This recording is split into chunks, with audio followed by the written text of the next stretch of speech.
Hey guys, Henry Toraño over here, and I wanted to do a quick video on tips for development of strict handstand push-up. Now, I bring this up because a good number of clients to whom I talk to initially will describe either an inability to perform strict handstand push-ups for one, or describe it as a weakness or something that they need work in, and that would be developing density in the movement.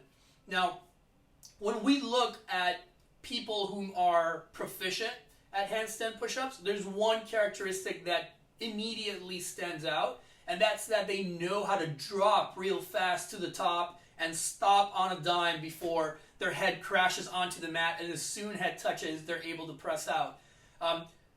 Those athletes whom are not as good in the movement, they'll tend to control that eccentric part or the lowering part a lot more, which really it requires a lot of effort and kind of sucks the life out of you a little bit and one's ability to press back out again. In fact, there's a lot of people who actually allow their head to drop and rest on the ground, which makes it all the more difficult to reactivate and be able to press out of there. So what I turn to as a tool to develop that ability to break at the bottom and transition from eccentric to concentric contraction is actually a deficit. So we will start anywhere from a 1 to 2 inch deficit all the way up to maybe an 8 to 10 inch deficit. Maybe even parallettes makes it a little bit tougher. And I'll start with negative handstand push-ups, in which you will do a controlled negative at a prescribed tempo. Once you get down to that extended range at the bottom, you kick down, kick back up, and start accumulating reps in that manner.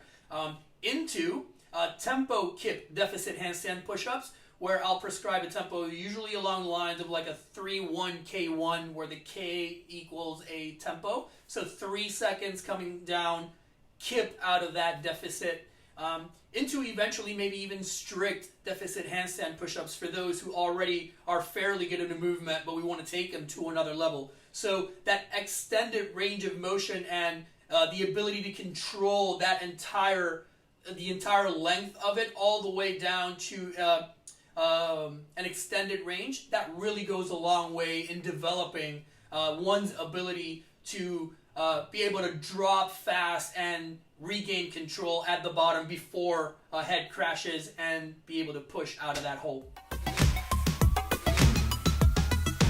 Oof.